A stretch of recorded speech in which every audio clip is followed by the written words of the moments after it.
आपने बरसाया है। हम सभी बिहारवासी संकल्प लेते हैं कि आपके इस विश्वास को हम टूटने नहीं देंगे और बिहार की 40 सीटें जिता के आपके झोली में डालेंगे।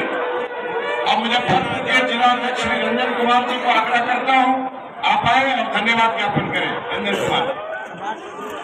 आज मुजफ्फरपुर में आयोजित इस विशाल जनसभा में देश के हमारे यशस्वी गृह एवं सहकारिता मंत्री परम आदरणीय अमित शाह जी ने आज यहाँ पधार कर जो हम लोगों का हौसला अफजाई किया है, इसके लिए हम लोग उनको बहुत बहुत धन्यवाद देते हैं। साथ ही मंच पर उपस्थित भारत सरकार के सभी मंत्रीगण, सांसदगण, बिहार सरकार के पूर्व मंत्रीगण, विधायकगण और इस रैली में भाग लेने आए हमारे पूरे मुजफ्फरपुर जिला की समाप्ति की घोषणा की जाती है।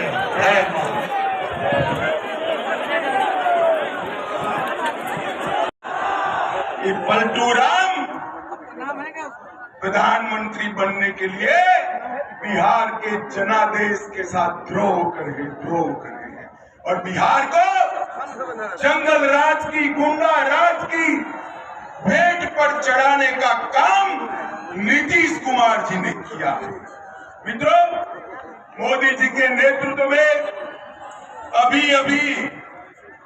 G20 हुआ और G20 में दिल्ली घोषणा पत्र को सभी देशों ने सर्वसहमति से स्वीकार कर मोदी जी का सम्मान करने का काम किया है। अफ्रीकन यूनियन को G20 में शामिल किया। आतंकवाद, क्लाइमेट चेंज और बायोफ्यूल अलायंस को सफलता मिली और मोदी जी ने सभी राष्ट्राध्यक्षों को राष्ट्रपिता महात्मा गांधी के समाधि पर, राजघाट पर श्रद्धांजलि दिलाकर समग्र देश का गौरव बढ़ाने का काम किया है। मित्रों, मैं आज यहाँ आया हूं तब पलटू बाबू को कहने आया, आपने बिहार की जनता का जनादेश का द्रोह किया है, परंतु मोदी जी ने 9 साल में इस देश में से आतंकवाद को समाप्त करने का काम नरेंद्र मोदी जी ने किया है। मुझे बताओ बिहार वालों, कश्मीर हमारा है या नहीं है? जोर से बोलो, है या नहीं है? धारा 370 हटनी चाहिए थी या नहीं हटनी चाहिए थी? ये आरजेडी और जदयू धारा 370 हटाने के पक्ष में नहीं थी। उन्होंने कहा कि धारा 370 हटाओगे तो कश्मीर में खून की नदियां बहेगी। लालू जी, खून की नदियां छोड़ो, किसी की कंकर चलाने की हिम्मत नहीं हुई है। मोदी जी ने ट्रिपल तलाक पर बैन किया, सर्जिकल स्ट्राइक और एयर स्ट्राइक कर आतंकवादियों को सीधा करने का काम किया, चंद्रमा पर तिरंगा पहुंचाने का काम किया, नया पार्लियामेंट का बिल्डिंग बनाने का काम किया और माताओं बहनों को 33% आरक्षण विधानमंडल और संसद में देकर मातृशक्ति का सम्मान करने का काम नरेंद्र मोदी जी ने किया है। मित्रों, ये जो इंडी अलायंस है, उनका एक ही एजेंडा है, नरेंद्र मोदी का विरोध करना। इन्होंने जब इनको शासन मिला तब 12 लाख करोड़ के घपले घोटाले करे थे और भ्रष्टाचार का विरोध करने वाले नीतीश बाबू आज 4 सीटें लोगों के साथ सत्ता का सुख भोग रहे हैं। नीतीश जी, शर्म करो, शर्म करो। लालू की खिलाफत कर राजनीति की थी, आज लालू की गोदी में बैठी। माताओं, भाइयों, बहनों, मुझे बताओ, 2G घोटाला करने वाले इंडी अलायंस वाले चाहिए या 5G देने वाले नरेंद्र मोदी चाहिए? जोर से बोलो। मित्रों, ये परिवार की दुकान चलाने वाले लोग हैं। एक को प्रधानमंत्री बनना है और दूसरे को बेटे को मुख्यमंत्री बनाना है। मैं दोनों को कहने आया, नीतीश बाबू प्रधानमंत्री छोड़ दो, इंडी अलायंस ने तो आपको संयोजक भी नहीं बनाया, आप कहीं के नहीं। मैंने पहले ही कहा था, आप माने नहीं, तेल और पानी कभी इकट्ठा नहीं होते हैं, अलग अलग ही रहते हैं। आगे भी देखिए लालू जी आपकी क्या गत कर रहे हैं, क्या गत कर रहे हैं, और अब हर रोज छटपटा रहे हैं। लालू जी से निकलना तो है, मगर रास्ता नहीं बचा है। कभी कांग्रेस को गाली बोलते हैं, कभी कार्यक्रम में नहीं जाते हैं, मगर उनके पास कोई रास्ता नहीं बचा है। माताओं, भाइयों, बहनों, दो प्रकार के जेम है। बीजेपी सरकार का जेम है जनधन अकाउंट, आधार और मोबाइल, और बिहार सरकार का जेम है जातिवाद और परिवारवाद, अपराध और माइनॉरिटी का तुष्टीकरण। आपने मोदी जी के जेम के पास जाना है, आगे नहीं जाना। मित्रों, अभी ये गठबंधन वालों ने बिहार की जनता को गुमराह करने के लिए पिछड़ा समाज के खैरखा होने की बात करी।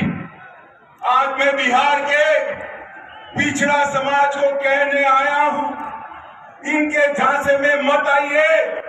ये जो सर्वेक्षण करा है नीतीश जी ने, सर्वेक्षण करने का फैसला हुआ तब भारतीय जनता पार्टी नीतीश सरकार में हिस्सेदार थी, और भारतीय जनता पार्टी का ये फैसला। और मित्रों, सर्वे में क्या किया? यादव और मुस्लिम आबादी बढ़ाकर ईबीसी की आबादी को कम किया, अति पिछड़ा को अन्याय करने का काम ये लालू नीतीश की जोड़ी ने किया है। मित्रों, इन्होंने हमेशा पिछड़ा समाज का कांग्रेस ने बहिष्कार भी किया, विरोध भी किया, और मोदी जी ने हमेशा पिछड़ा समाज का सम्मान करने का काम किया। माताओं, भाइयों, बहनों, मोदी जी के मंत्रिमंडल में 27 मंत्री, जोर से बोलो कितने मंत्री? 27 मंत्री ओबीसी समाज से। 35% से ज्यादा मोदी जी ने ओबीसी कमीशन को संवैधानिक मान्यता दी है। लालू जी अब 10 साल तक यूपीए सरकार में थे, ओबीसी कमीशन को क्यों संवैधानिक मान्यता नहीं दी? इसका जवाब बिहार के पिछड़ा समाज को लालू यादव ने, नरेंद्र मोदी जी ने पिछड़ा समाज की सूची को राज्यों को निर्णय करने का संवैधानिक अधिकार दिया है। और इसके साथ साथ केंद्रीय विद्यालय, नवोदय विद्यालय और सैनिक स्कूल में ओबीसी समाज को, पिछड़ा समाज को 27% आरक्षण देने का काम नरेंद्र मोदी जी ने किया है।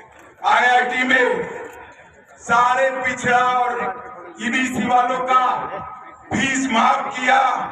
नीट की परीक्षा में, मेडिकल के दाखलों में ओबीसी समाज और अति पिछड़ों को आरक्षण की व्यवस्था की। पेट्रोल पंप और गैस एजेंसियों में पिछड़ा समाज और अति पिछड़ा समाज को 27% आरक्षण दिया। प्री मैट्रिक और पोस्ट मैट्रिक छात्रों की वित्तीय सहायता की, और डीबीटी के माध्यम से सीधा बैंक का खाते में फीस भेजने का काम नरेंद्र मोदी जी ने किया है। मैं आज बिहार के ईबीसी और ओबीसी, पिछड़ा और अति पिछड़ा दोनों समाज को कहने आया हूं, ये सर्वे जो है ये छलावा है। हमने इसका समर्थन किया था, मगर हमें नहीं मालूम था लालू जी के दबाव में यादव और मुस्लिमों की संख्या बढ़ाकर अति पिछड़ा को अन्याय करने का काम ये नीतीश कुमार और लालू करेंगे। माताओं, भाइयों, बहनों, मोदी जी ने आज देश के 60 करोड़ गरीबों को आगे आने का रास्ता प्रशस्त किया है। और ये कहते हैं इंडी अलायंस वाले, जितनी जिसकी आबादी इतनी उसकी हिस्सेदारी। तो ठीक है लालू जी, सबसे ज्यादा आपके सर्वेक्षण में इकोनॉमिकल बैकवर्ड आया है। क्या आप घोषणा करोगे कि इंडी अलायंस का मुख्यमंत्री अति पिछड़ा समाज से होगा? इसकी क्या आप घोषणा करोगे? लालू जी मेरी बात का जवाब दे। मित्रों, इन्होंने हमेशा तुष्टीकरण करने का काम किया है। मुजफ्फरपुर, सासाराम, बिहार शरीफ, पूर्णिया, कटिहार, भागलपुर, इसके सहित समग्र बिहार में मुस्लिम तुष्टीकरण का काम किया है। इसको रोका न गया तो सीमांत क्षेत्र के अंदर बहुत बड़ी दिक्कत आने वाली है। मित्रों, पूरा बिहार गैंग वॉर का अड्डा बना है। भाजपा के नेता राजेश हांसदा की गोली मारकर हत्या की और हर रोज अब अपहरण होने लगे हैं। फिर से लालू राज आ गया है। रोजगारी का 10 लाख नौकरी देने वालों लोगों ने रोजगारी की रैली पर लाठी चार्ज कर युवाओं को अपना असली चेहरा बताने का काम ये लालू और नीतीश ने किया है। माताओं, भाइयों, बहनों, ये मुजफ्फरपुर में 200 करोड़ से 100 बेड का कैंसर अस्पताल हमने बनाया। लीची को जीआई टैग मिला और डाक टिकट पर शाही लीची को स्थान देकर मुजफ्फरपुर के किसानों को पूरे देश के अंदर बाजार देने का काम मोदी जी ने किया है। हमारी सरकार ने दरभंगा एयरपोर्ट पर अब 16 लाख यात्री यात्रा कर चुके हैं। 40 करोड़ की लागत से इंडियन टर्मिनल बिल्डिंग का काम चल रहा है और दरभंगा एम्स, गोपाल जी ठाकुर यहाँ भी बैठे हैं। गड्ढे में धरना कर दरभंगा वालों को बताने का काम किया है कि नीतीश जी ने कैसी जगह दी थी। भाई और बहनों, केंद्र सरकार ने बिहार के विकास के लिए कोई कसर नहीं छोड़ी। जब सोनिया मनमोहन की सरकार थी, लालू जी वहां मंत्री थे, तब 10 साल में बिहार को 1,50,000 करोड़ रुपया दिया था। मोदी जी ने 9 साल में 6 लाख करोड़ रुपया देकर बिहार का विकास किया। ये 6 लाख करोड़ रुपया ग्रांट इन एड एंड और डिवोल्यूशन का है। इसके अलावे भी 4.5 लाख करोड़ रुपया बिहार में कई सारे पुल, 2 नए Vande Bharat train, 3 वंदो metro train चलाने वाले हैं। 2584 करोड़ से 49 नए रेलवे स्टेशन, पटना का हवाई अड्डा और गया के हवाई अड्डे का आधुनिकीकरण करने का काम नरेंद्र मोदी जी ने किया है। और इसके साथ साथ मुजफ्फरपुर वालों, ध्यान से सुनना, 86 लाख किसानों को हर माह 6,000, हर साल 6,000 रुपया नरेंद्र मोदी सरकार भेज रही है। 80 लाख गरीबों को, 80 लाख से ज्यादा आयुष्मान भारत के लाभार्थी है। 1.3 करोड़ शौचालय बनाए हैं। 1.8 करोड़, 1 करोड़ 80 लाख गरीबों को प्रति माह 5 किलो अनाज पति व्यक्ति मोदी जी भेज रहे हैं और मोदी जी ने कल ही ऐलान किया है अगले 5 साल तक ये गरीबों को और अनाज देने का काम भारतीय जनता पार्टी 23 लाख गरीबों को गैस का सिलेंडर दिया और इसके साथ साथ 26,000 गरीबों को घर देने का काम भारतीय जनता पार्टी की सरकार ने। मुझे बताओ भाई, अंतिम बात मैं कहना चाहता हूं, मुजफ्फरपुर वालों जरा जोर से बताना, अयोध्या में राम मंदिर बनना चाहिए था या नहीं बनना चाहिए था? जोर से बोलो, बनना चाहिए था। इंडिया अलायंस वाले लालू नीतीश हुई और राम लल्ला की प्रतिष्ठा का स्वागत करिए, यही मेरा विनती है। मुझे बताइए, आने वाले चुनाव में 2024 में मोदी जी को प्रधानमंत्री बनाएंगे,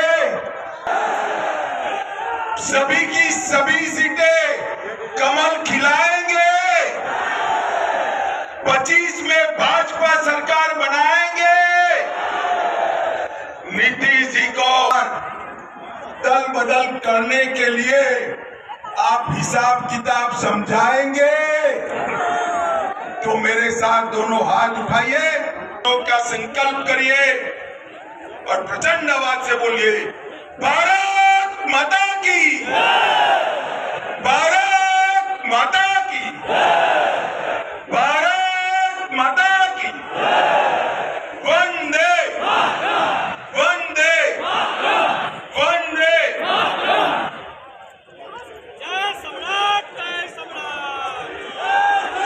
बहुत धन्यवाद आदरणीय गृहमंत्री जी।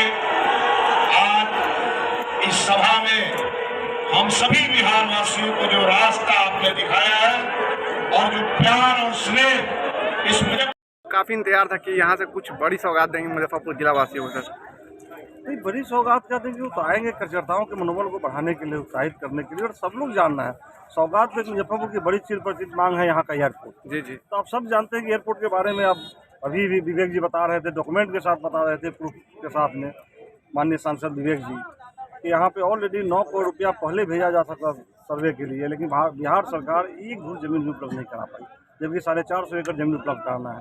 इसीलिए तो भारतीय जनता पार्टी के सारे लोग, मुजफ्फरपुर के लोग कमर कस चुके हैं कि इस बार 2024 में मोदी का और 2025 में भारतीय जनता पार्टी का बिहार में, ताकि डबल इंजन की सरकार होगी। यूपी जैसे 11 एयरपोर्ट बन सकता है, क्यों नहीं बिहार में 11 एयरपोर्ट बन सकता है? जब मेरी सरकार होगी तो निश्चित। कहीं ना कहीं लोगों की कहीं मुद्दा, चुनावी मुद्दा तो नहीं हो सकता है ताई हवाई अड्डा? उनके पास दूसरा मुद्दा क्या है? उनके पास जात पात छोड़कर दूसरा कोई मुद्दा है? नरेंद्र मोदी के पास में देश दुनिया का मुद्दा है, भारतीय जनता पार्टी में सब लोगों के समान विचारधारा का मुद्दा है। यहाँ तो जात जात में बांट करके, कहीं पे पिछड़ा अति पिछड़ा ये करके, भले तो अच्छी बात बोले नीतीश जी के बारे में, अमित शाह जी बहुत अच्छी बात बोले, आप लोगों ने सुना है, अगर है कलेजा में इतना दम्मा तो घोषणा करो कि हम अति पिछड़ा को मुख्यमंत्री बनाते हैं। ये तो लालू जी से होगा नहीं। लालू जी को अपने बेटा को मुख्यमंत्री बनाना है और नीतीश जी को प्रधानमंत्री का सपना है। विपक्षी पार्टी कर ये जो क्या कहते हैं, अगर ये गलत उनको लग रहा है तो वो केंद्र की सरकार अपना जातिगत जनगणना करा ले। हम गलत कहाँ कह रहे हैं? हम तो बोले थोड़ा बहुत उसमें इधर उधर किया गया, मैं गलत भी नहीं कह रहा हूँ, इसलिए कि इस जनगणना के पक्ष में हम लोग, ऐसे विपक्ष में थोड़े हैं। लेकिन इसमें जो कुछ और कहा गया था आर्थिक सर्वे के साथ जनगणना, वो नहीं कराया गया, ये उसका हम लोग विरोध कर रहे हैं। और जनगणना में कुछ परसेंटेज बढ़ा करके जो किया गया है, तो उसमें तो अति पिछड़ा सबसे ज़्यादा आ ही रहा है, तो घोषणा करें अति पिछड़ा के मुख्यमंत्री को। और मैं तो उल्टा इस जनगणना के खिलाफ में बोलता हूँ कि जो गणना हुई है, इस गणना में पूरी दुनिया में कोई जीव जंतु भी अगर विलुप्त हो रहे हैं ना, तो उनको बचाने का प्रयास चल रहा है। तो यहाँ पर जो जातियाँ बिल्कुल रह गई है, परसेंटेज पॉइंट के परसेंटेज में रह गई है, सरकार को पहले उसको आरक्षण देना चाहिए, उसको आरक्षित करना चाहिए, ताकि उसका मूल बच सके और इस पृथ्वी पर रह सके, इसलिए आरक्षण उसको मिलना चाहिए। गृह मंत्री लग रहा है आज शंखनाद फूंक दिए हैं लोकसभा चुनाव, विधानसभा चुनाव की। नहीं, एक तरह से है ही, जब गृह मंत्री जैसे लोग आते हैं तो चुनाव का शंखनाद समझिए।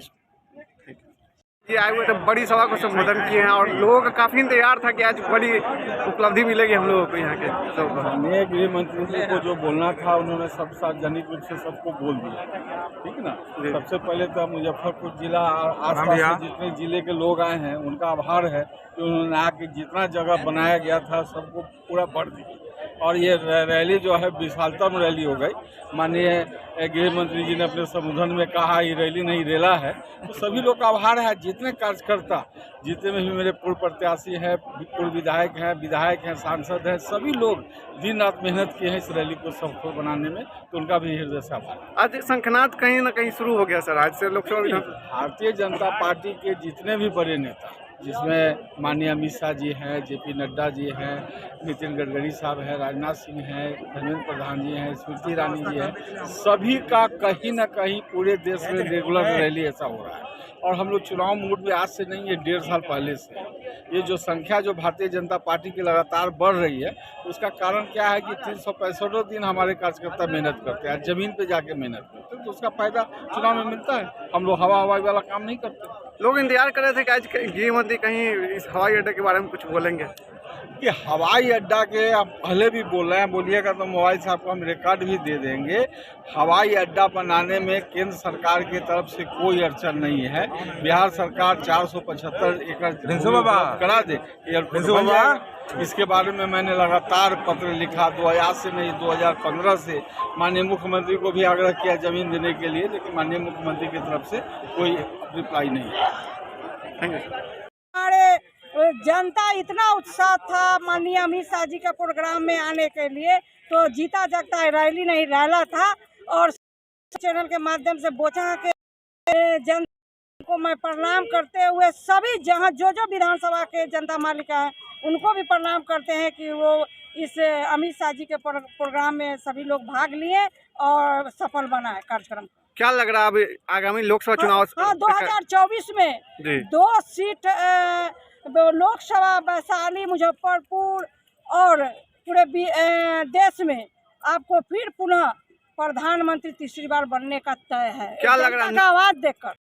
बेमिसाल है क्या? बिल्कुल, जो प्रधानमंत्री जो कहते हैं वो करते हैं और किए हैं भी है। महिलाओं को इतना बड़ा सम्मान देना, शौचालय देना, आपको उज्ज्वला गैस योजना देना, 33% आरक्षण देना, लोकसभा विधानसभा में जो इतना बड़ा विधायक सांसद सब बनेंगे, महिलाओं को सम्मान, जो महिला सामाजिक जीवन में गरीब महिला, दलित महिलाओं को भी बहुत बड़ा सम्मान देने का काम कर रहे हैं। कश्मीर की धारा 70 को हटाने, हाँ, पर कश्मीर में जो हुआ, जो हमारे युवा सम्राट माननीय अमित शाह जी आए हैं, तो आप भी जानते हैं धारा 370 हटाने का काम किए। राम मंदिर 22 जनवरी को इतना भव्य रामलला का वहाँ उद्घाटन हो गए, हमारे देश के प्रधानमंत्री भी करेंगे और सभी अपने हर मंदिर में पूजा अर्चना होगी। यानी मोदी है तो मुमकिन है, मोदी है तो मुमकिन है। जय श्री राम। अटकाते रहे, भटकाते रहे, मोदी जी ने इसका भूमि पूजन किया और 22 जनवरी 2024 को भव्य मंत्री जी को वोट देंगे।